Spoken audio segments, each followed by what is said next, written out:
Lucifer, Beelzebub, the beast, Satan. Hail Satan. When you say Satan to me, I think God. He has been called many names. He has taken many strange and different forms. The idea of God's evil enemy has been around for thousands of years. And it's still as powerful as ever. Evil is real, and it must be opposed. But where did Satan's story begin? Where did he come from? And how did he become the Prince of Darkness?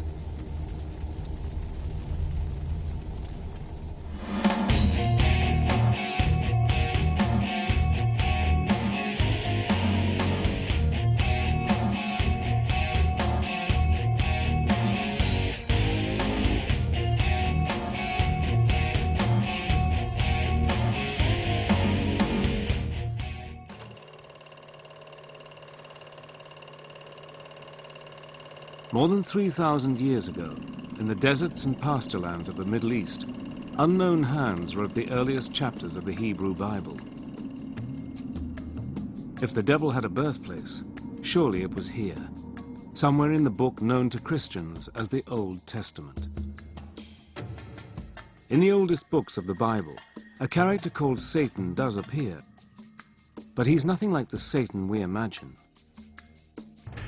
When we read the Old Testament, we find that from time to time there is this strange dark figure who pops up called the Satan. The word the Satan is actually a title. The word means the accuser. And to begin with, it seems that the Satan is one of the angels or attendants in the heavenly court. One of God's servants who, in a sense, had to do some of the dirty work. This Satan has no power of his own. He does only what God tells him. Nor is he a horrible creature with horns and a tail. There's no kind of prince of darkness, somebody who's standing opposite to God. Throughout most of the text, there's no concept at all of an evil force. One of Satan's earliest appearances is as an angel in the book of Job. In one of the best-known stories in the Bible, Satan argues that Job, one of God's most loyal servants, is only pious because he has a good life. God agrees that Satan can test Job by inflicting on him all kinds of diseases and calamities. In the end, in spite of dreadful sufferings, Job continues to worship God, and Satan loses the argument. The Satan who makes Job's life a misery isn't a demon or even a bad angel. And he doesn't live in hell. There wasn't any kind of concept of a hell like we have, you know, a place of fiery torment and torture.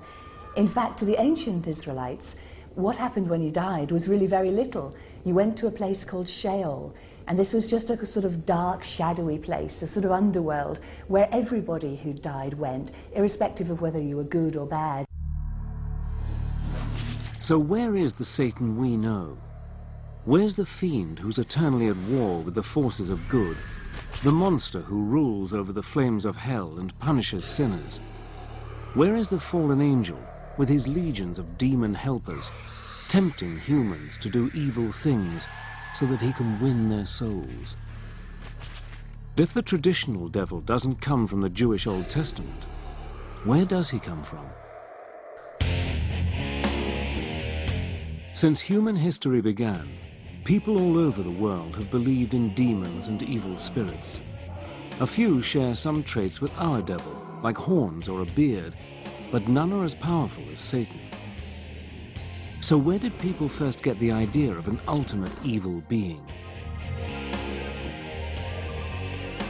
3,500 years ago, in ancient Persia, where Syria, Iraq and Iran are now, there were many gods, good and evil, until one man, a religious teacher called Zoroaster, reduced the whole complicated cast of characters to two. Zoroaster is a revolutionary, primarily because he in one sense, personifies these ethical categories into a good god, Ahura Mazda, and a bad god, Ahriman. And this is an extremely potent idea, and one which forms the basis for later conceptions of dualistic thought. In other words, the separation between good and evil. The good god is the all-knowing Ahura Mazda, the god of light and order. The evil god is Ahriman, god of chaos, darkness, and lies. In Zoroaster's teachings, the universe is a battlefield between the gods of good and evil, and every person on earth must take sides. After death, good people are rewarded in heaven, while sinners are punished in a dark and gloomy hell. It is one of those ultimate, rather attractive kinds of dualism, that this life is a struggle between good and evil, therefore choose good, between light and darkness, therefore choose light. Under the powerful Persian emperor Darius the Great, the teachings of Zoroaster become the official religion of the Persian Empire, an empire which includes the lands of Israel. The new Persian ideas about good and evil soon find their way into the Jewish scriptures. So we get a clear demarcation of what we would call Jewish ideas, okay, and we can spot the Zoroastrian ideas in the Old Testament. They are there, notions of heaven and hell, okay. The beginning of actually seeing the devil personified as the fierce opponent of God.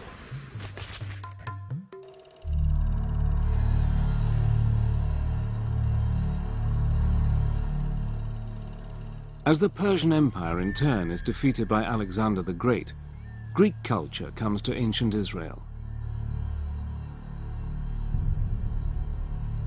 The Greeks introduce a huge cast of gods and goddesses, including one who will shape our image of Satan for centuries. Hades has a black face or black beard. He sits on a throne, often made of ebony, and he wields a two-pronged fork, not for prodding sinners, but for blasting things to bits. To the classical Greeks, the underworld was ruled by Hades, who was the god of the dead. He was one of the Olympian gods, but he seems to have spent most of his time in this dark, shadowy underworld, which is also called Hades. Now, he wasn't a very nice character. He seems to have been very morbid and morose, and nobody really liked him. None of the gods liked him, and certainly no humans liked him. Hades wasn't very likable, but he wasn't evil either. In fact, the ancient Greeks see Hades as a god of justice. They believe that when people die, they go to Hades, and he decides whether they go to a place of happiness or a place of misery. As ruler of the world underground, Hades is also the god of wealth and abundance. In a dim memory of Hades, people have believed for centuries that the devil can make you rich. As well as the brooding character of Hades, the Greeks give the world another familiar ingredient of the devil's story. In a famous myth, Zeus, the greatest of the gods, defeats the winged serpent Typhon and throws him down to Tartarus, the lowest region of the underworld.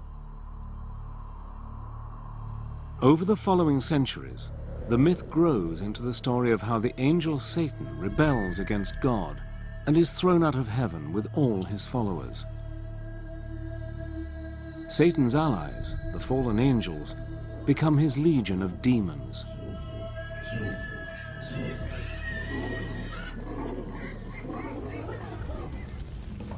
When we think of hell, we think of fire, lava, and sinners being horribly tortured. But where did this picture come from? The underworld of Hades doesn't have fire, but ancient Jerusalem does. When we read the Gospels, we come upon Jesus warning people that there is this dangerous fate that might await them, and it's called Gehenna, which was the old smouldering rubbish heap in ancient Jerusalem. And because of the stink of the place and because there was so much in the way of rubbish, periodically it was set fire to, and the fires there would burn for several days, if not weeks. Gehenna was the place where the Jerusalem authorities burned the bodies of executed criminals. Over time, the place came to stand for something supernatural, a spiritual fate that would await the wicked at the end of time. Gehenna was the inspiration for the terrors of hell.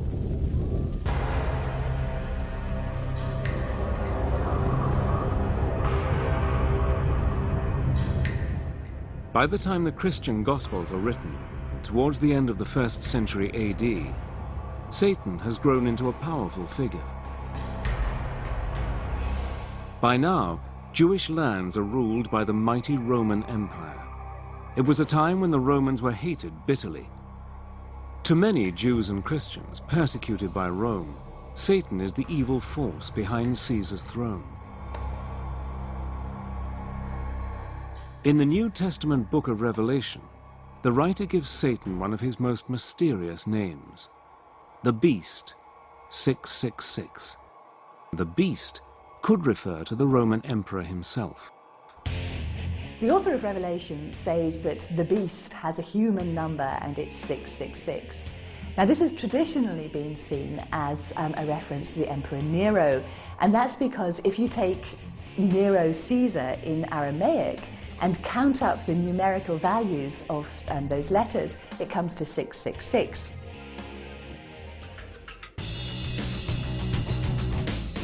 The book of Revelation says that the devil was sent down by God into the abyss, where he will be locked up for 1,000 years. When he gets out, the end of the world will come. An apocalyptic battle will take place as good and evil fight it out to the end. Satan will be let loose and will put up a final attempt to rule the world. This is kind of the dragon of chaos back again. This is evil opposed to God. So it's drawing on very, very ancient cosmological speculation, not so much from Judaism itself, but from the surrounding areas, particularly the Persians. So what does the devil look like at the dawn of the Christian era? Often he's got black skin and hair, like Hades, ruler of the underworld. His wings echo the story that he was once an angel, although they look more like the wings of a dragon. For thousands of years, the dragon was the symbol of an evil force. And it's from the dragon that Satan inherits his taloned feet.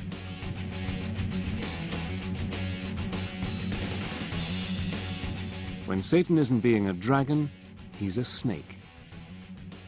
The serpent, said to have tempted Eve in the Garden of Eden, has long been believed to represent the devil, although the scriptures don't actually say so.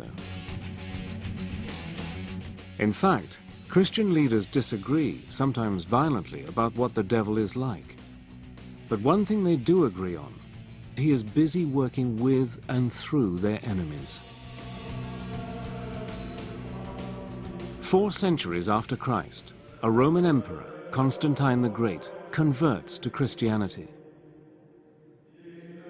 Within a generation, the once persecuted religion is the official creed of the mightiest empire on earth. Christian bishops now have real power, backed up by the state, and they use Satan to help them keep it.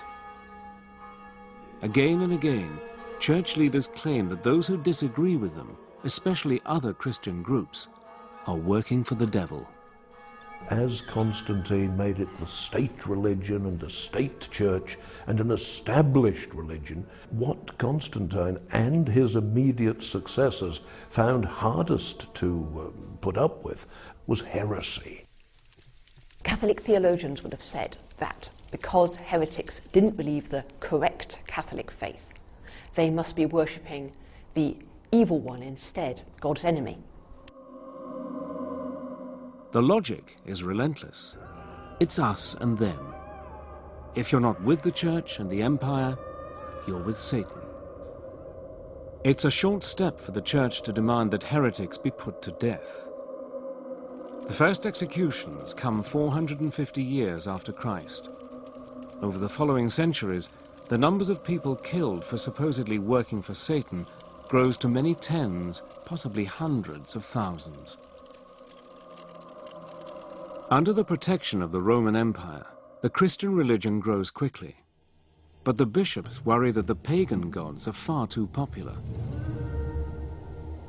Thousands of Romans still pray to the winged goddess Fortuna, the bringer of luck. But the most popular pagan god of all is Pan. Christian leaders see him as a serious threat who must be discredited. Let's think of the case of Pan and in Arcadia, and he becomes a sort of demon, whereas he was actually a very benign god of music and happiness and lovemaking and altogether to be admired, but becomes a goat-legged demon, a satire, in the later Christianized versions of it. Satan now adopts Pan's best-known features. He becomes an ugly, leering beast with horns on his head. His body is hairy, and he has Pan's cloven hooves, although sometimes he keeps the taloned feet of the ancient dragon. So outlandish has he become that he often has a second face on his belly. One of the greatest thinkers of the early Christian church is St. Augustine. Augustine is keen to show that the old nature gods are dangerous demons. According to Augustine, male demons called incubi appear to women at night and seduce them. Even more disturbing for Augustine, saintly men could be visited in their beds by female demons called succubi and forced to do sinful things against their will. When, during the long dark hours, their frustrated minds produced all sorts of sexual visions and erotic pictures, and they had to expel these from their minds. I thought, well, how on earth could this have come into my pious celibate mind? It isn't me. This is an entity. This is something downright evil.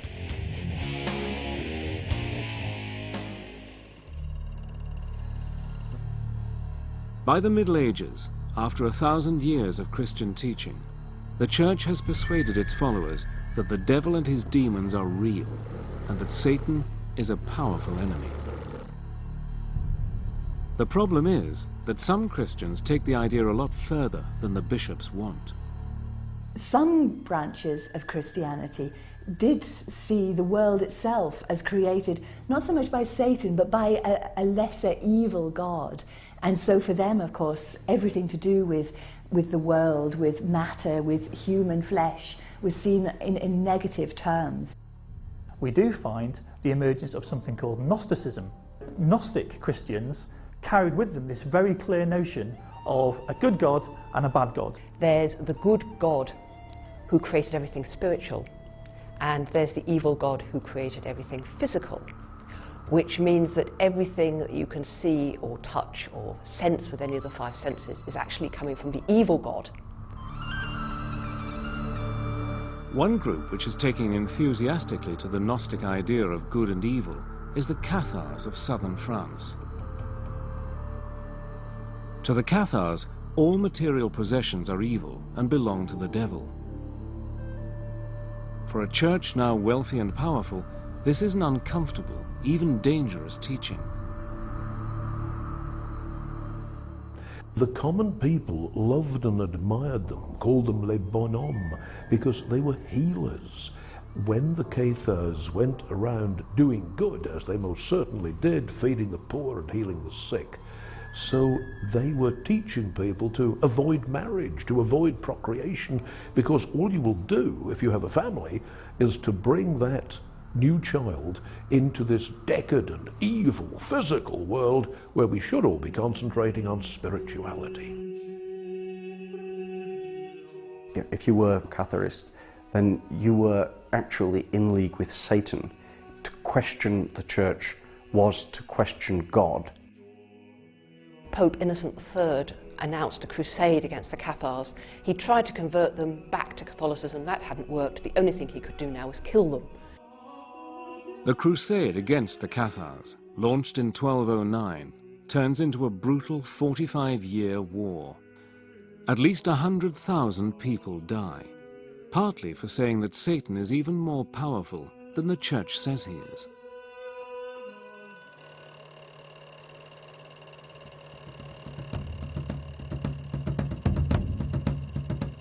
The crusade against the Cathars is against fellow Christians, but for almost 2 centuries, the Crusades are mostly about fighting Islam for control of the Middle East. In medieval Europe, Islam is seen as a heresy, the work of the devil. Muslims too are quick to claim their enemies are in league with the evil one. In the Quran, Muslims are instructed to fight against non-Muslims because they are friends of Satan. Both sides, inheriting the ancient beliefs of the Persians, see the world as divided into good and evil, justifying all the horrors of war and conquest. The Crusades leave a sinister legacy. In the middle of the campaign, Pope Gregory IX founds the Inquisition. Controlled by the Dominican Order of Friars, the Inquisition's job is to find heretics and hand them over to local princes for punishment. The Inquisition gave people plenty to be frightened of. It gave them the fires of hell to be frightened of, and it gave them, in a more immediate sense, the Inquisition itself. They had the right to arrest that person without telling them who'd accused them, or indeed what they were accused of. The accused are guilty until found innocent, and can be held for as long as the authorities want. Anyone who questions the Inquisition is immediately suspected of being in league with the devil. In the fight against Satan and the powers of evil, medieval rulers believed that, as in any war, information is vital. Up till now, the Church has not officially allowed Christians to be tortured, although torturing Jews and Muslims is acceptable. But in May 1252, Pope Innocent IV rules that Christians suspected of heresy can be tortured until they confess they are working for the devil and inform on co-conspirators. Once you've set up a debate that defines somebody as a Satanist, as a servant of Satan, then you have put them in a position where you can do what you want to them because you are justified by working for the forces of good. Generally, once somebody had been accused of heresy, there was no way they could clear themselves. No matter what they said, because they were a heretic, therefore in league with the devil, therefore anything they said was like to be a lie. But the torturers can't do whatever they please. They are supposed to follow strict guidelines. In theory, and according to Pope Innocent IV in the middle of the 13th century, torture should be limited, it should not draw blood, it should not lead to serious permanent damage to the person who's being tortured. In practice, these regulations are not always followed.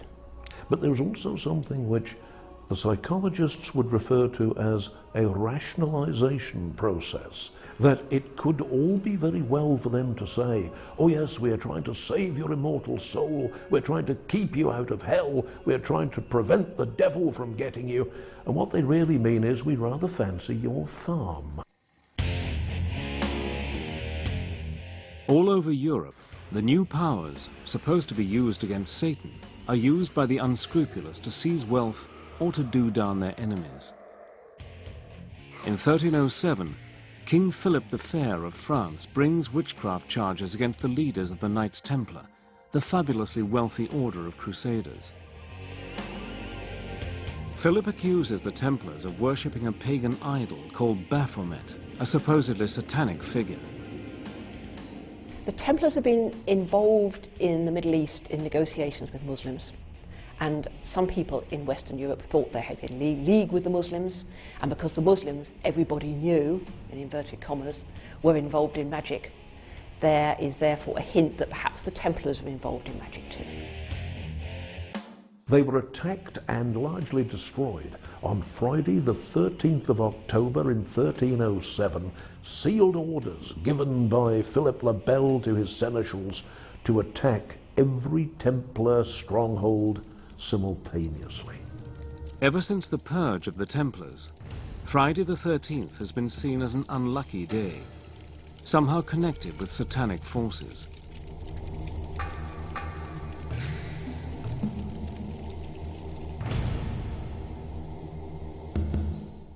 In 1320, the war against Satan is wound up another notch. Pope John XXII orders the Inquisition to target any kind of witchcraft, sorcery, or necromancy. A big worry is that unscrupulous priests who know how to drive out devils with the rites of exorcism might instead use exorcism to invite the devil in. Formulas, Latin formulas and rituals which can be used to command the demon. Now, once you've got a Latin formula that has power to command a demon, I could use that to command a demon to do my washing up, you know? I could use that power to command a demon to get this woman I fancy into bed. The necromancers are interested in using the formulae of exorcism to command demons to do other things that they are interested in. You know, a demon could make me rich. A demon could find some hidden treasure for me. Fear that necromancers and witches are all around, conjuring up demons and making pacts with the devil, sweeps across Europe.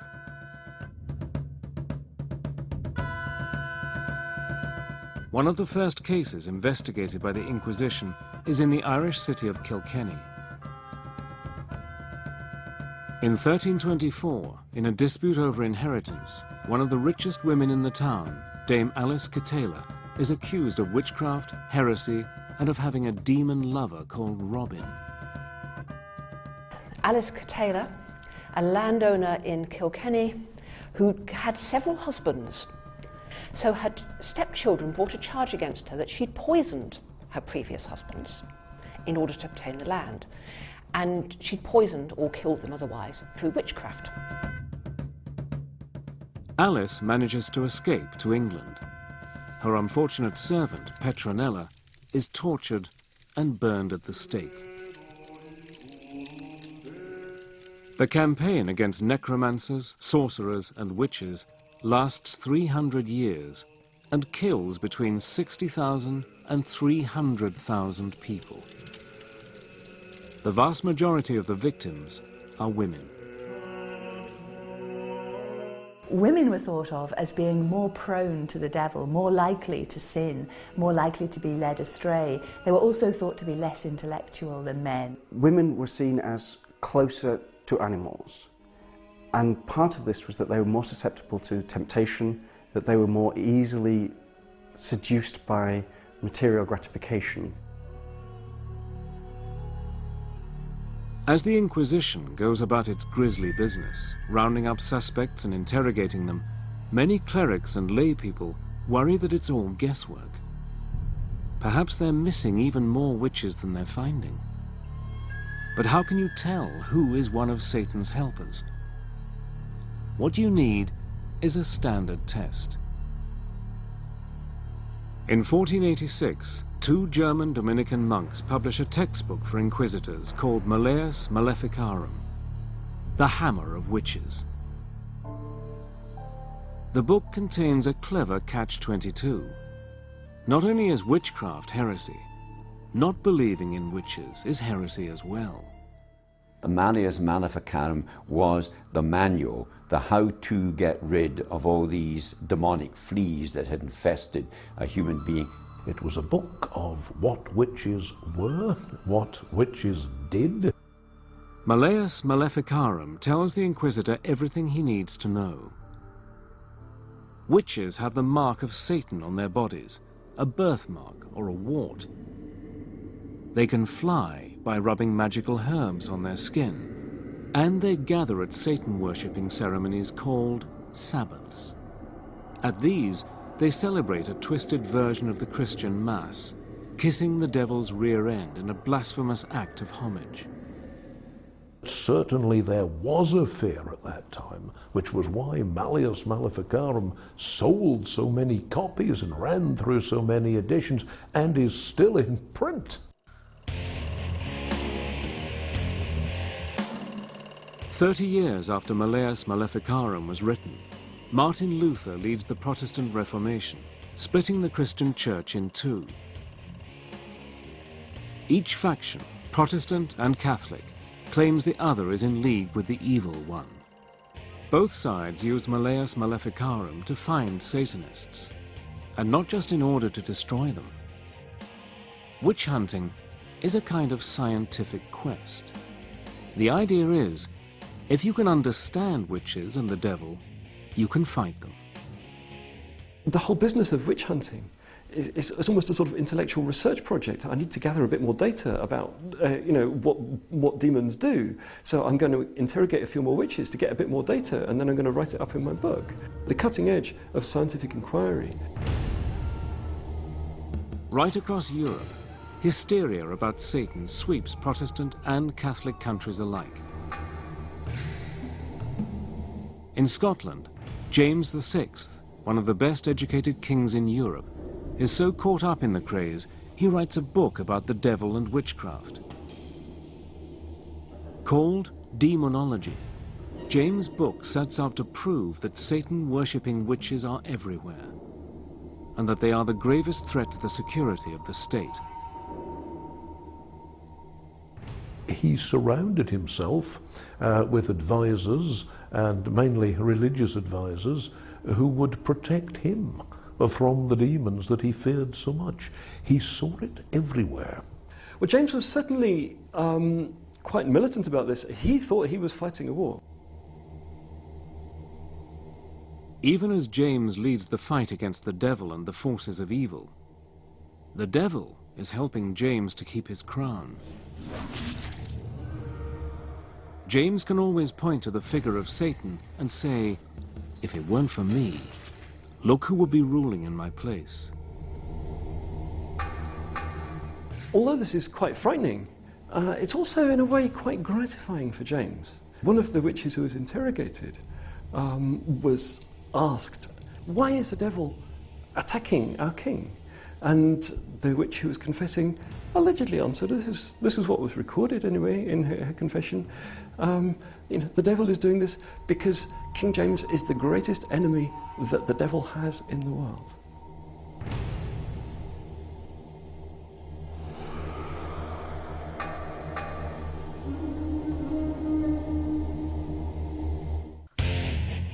When the New World of the Americas is colonized by Europeans, the devil travels with them. The Puritan colonists who arrived from England in the late 1600s are strong believers in the power of Satan. They're convinced that everyone who isn't a Puritan is controlled by the devil, and that women are especially susceptible to Satan's powers. They had established what might be called Puritan communities, and were looking to build a great example for the rest of Christendom. If you were enjoying yourself, or if a group of you were singing or dancing or having a drink, then those who were opposed to that kind of fun were quite certain that Satan was filling the glasses for you. In 1688 in Boston, an Irish laundrywoman called Mary Glover is accused of bewitching the children of one of her customers. Proof of her pact with the devil includes several rag dolls found in her house. Mary Glover was Irish and a servant. Her first language was Gaelic, and one of the tests to prove that you weren't a witch was to speak the Lord's Prayer. The linguistic difficulties meant that she couldn't speak the Lord's Prayer without, as they saw it, blaspheming. She was hanged as a witch in 1688.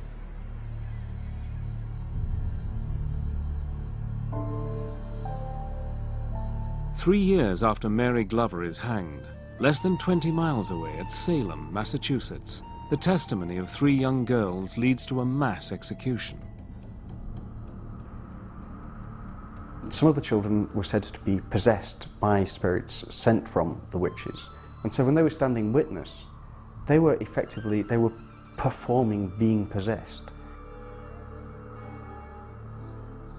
In the Salem witch hunt, 150 people are arrested. 19 men and women are hung or crushed to death. 17 others die in prison. In an ironic twist to the story, the Salem jury later apologized, blaming the devil for their mistake.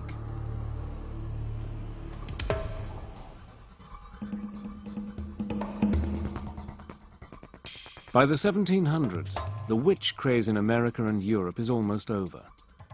A new, more scientific view of the world is gaining ground.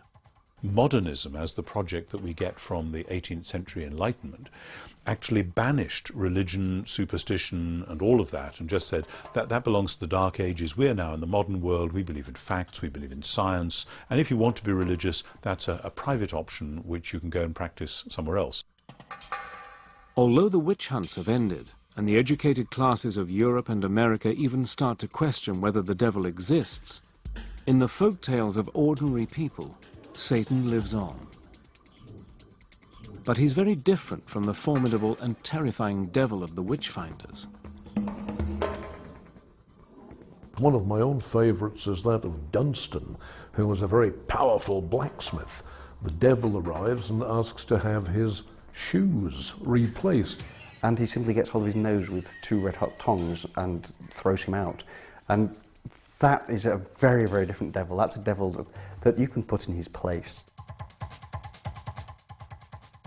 By now, the devil has shed some of his ugliness and crude habits. In fact, he's often a member of the decadent aristocracy. He's a handsome gentleman dressed in fine clothes and mixing in fashionable company. Like Hades, the Greek god of the underworld, and the Satan of the ancient Gnostic heresies, this Satan controls the material world of wealth, power, and sex. He can give all these things to you if you promise him your soul. The most famous of all devil folk tales is the story of Faust.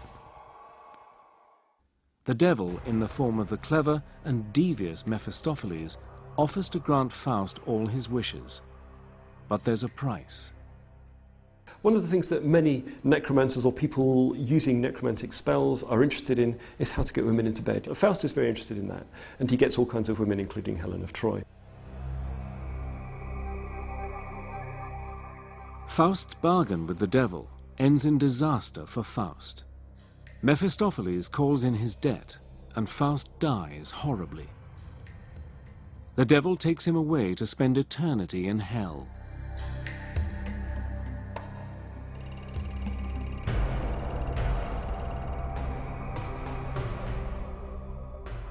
As the power of religion fades, and the age of popes and kings gives way to the age of revolution and democracy, a new devil arrives on the scene. This devil is utterly different from the treacherous fiend of Christian tradition. He is a tragic and lonely figure, a hero battling against tyrannical authority in the shape of a cruel and overbearing god.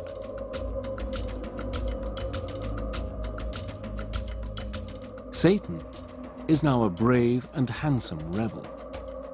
And so you get the kind of romantic view of Satan as not really a villain or an evil person at all, but the opposite of that. Satan is a good guy who's challenging the boss. In the age of Romanticism, we find the poets, particularly like Byron, creating a Byronic hero who is somehow dark and sinister and has a past. And so, far from being something to shun and something to fear, the devil is admired.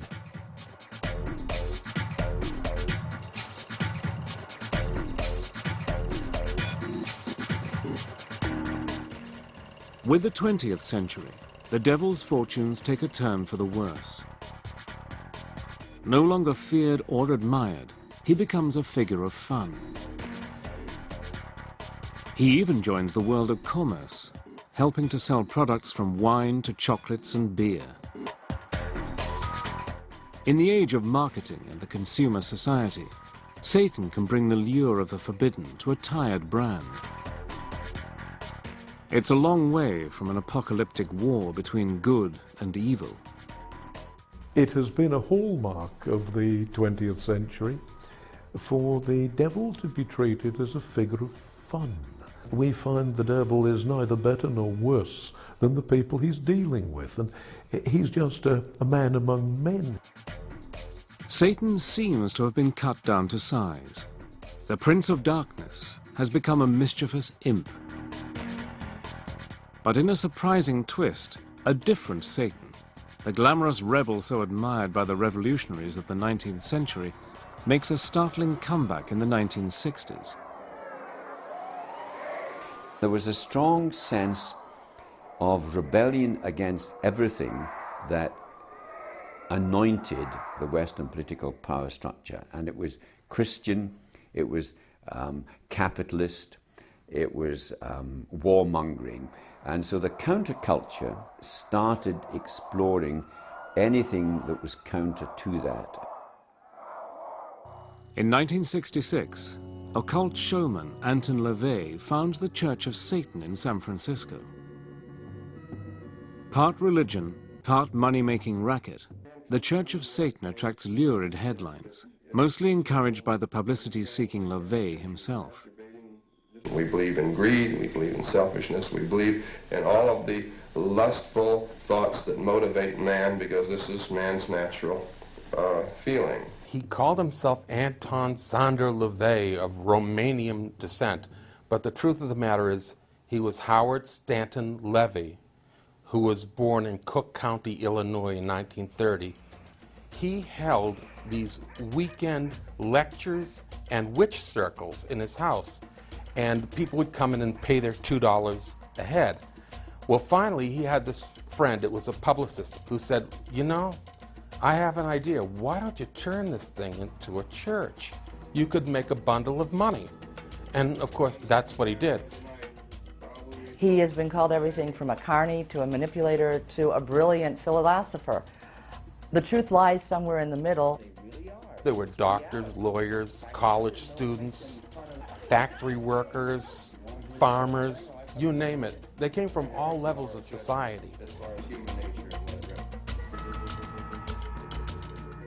In spite of the invented rituals, mostly staged for the cameras, neither LaVey nor his followers believe in a real devil.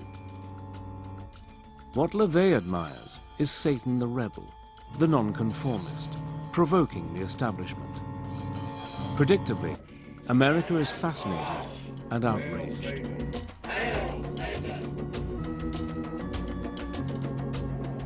In 1967, the 60s fascination with the occult, spearheaded by LaVey's Church of Satan, gets a powerful boost from Hollywood.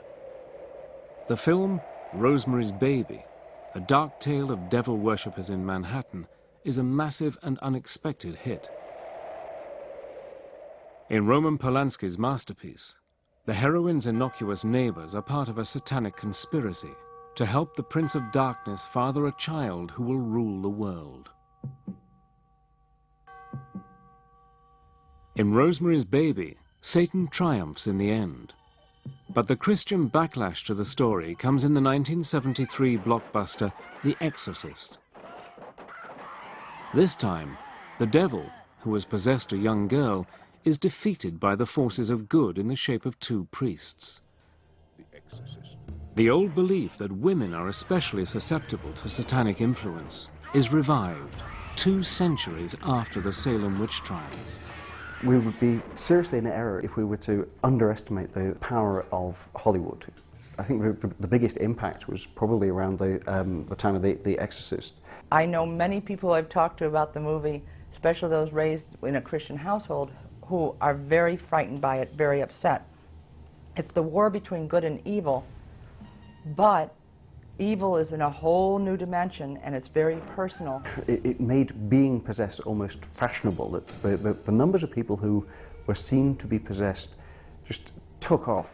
I've been invited to exorcise people who were convinced they had a demon, and you will get people who put them through it And it can be very violent and very dramatic and very expressive, but it can really flip someone into serious, serious ill health.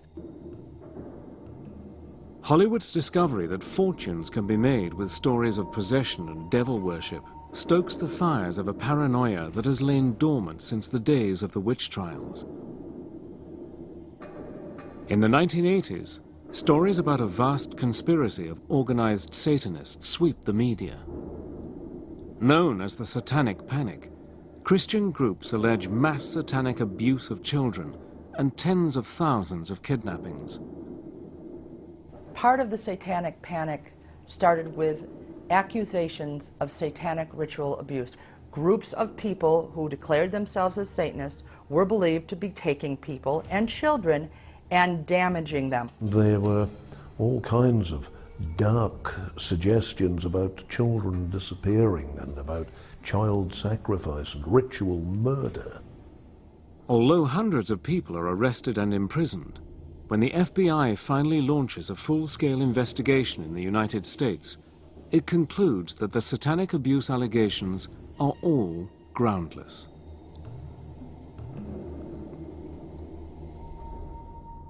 One of the horrifying things about human nature is that it lends itself to hysteria.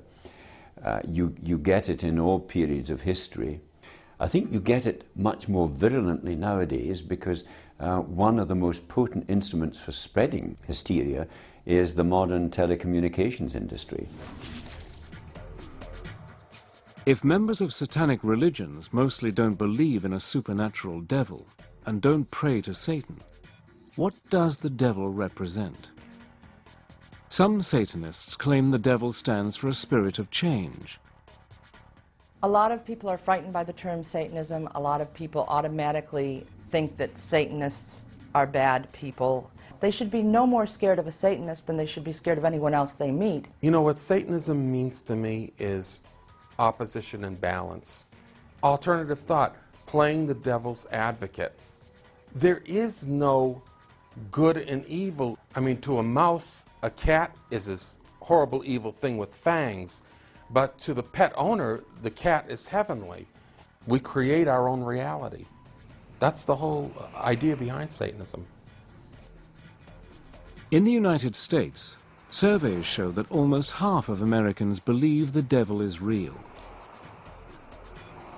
Even non-religious people instinctively divide the world into good and evil, the opposing principles taught by Zoroaster to the ancient Persians. If anything, recent events have made that belief even stronger. In September 2001, the massive terrorist attacks on the United States which destroyed the World Trade Center shocked America to its core. To many, it seemed as if sinister forces had gone on the offensive. It was easy to believe that this was a showdown between the forces of good and evil. To the US government and a large section of American opinion, the attacks were about much more than politics.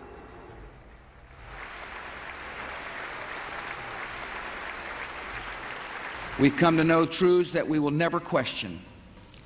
Evil is real, and it must be opposed. You're either with us or you're against us. And if you're against us, by and large, you're going to be working hand in hand with Satan. It was Reagan that talked about the evil empire. Bush talks about the axis of evil. It's classic, ancient, dualistic thinking. In the wake of the 9/11 attacks, President Bush gave the job of catching Osama bin Laden, the man responsible for the atrocity, to Lieutenant General William G. Boykin. But according to Boykin, America's real foe isn't bin Laden.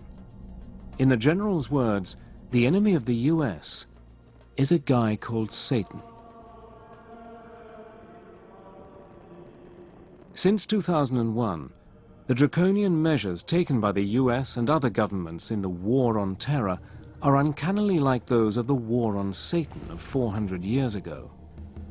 Imprisonment without trial, secret hearings, anonymous tip-offs, and torture. We are seeing a similar willingness to justify mistreatment, to justify the removal of rights, the justifiable use of torture against the perceived enemy in the war against terrorism. If you're fighting a war against evil, what begins to happen, I think, is that you end up by turning into the evil that you're fighting.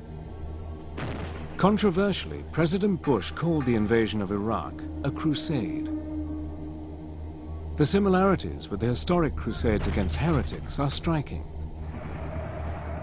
They include a belief on the battlefield that the enemy are not just military opponents, but agents of pure evil.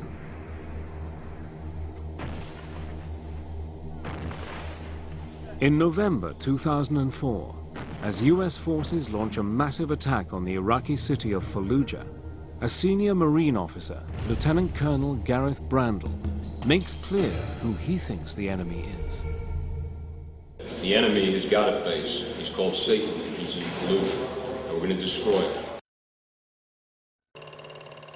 It's embroidery, it's myth-making, it's poetry. It can be good fun, except that it has produced great evils. A human invention, but one that's rebounded on us because it's given us permission to do terrible things to each other, which is why I think that we should close hell down and finally banish the devil and get rid of him.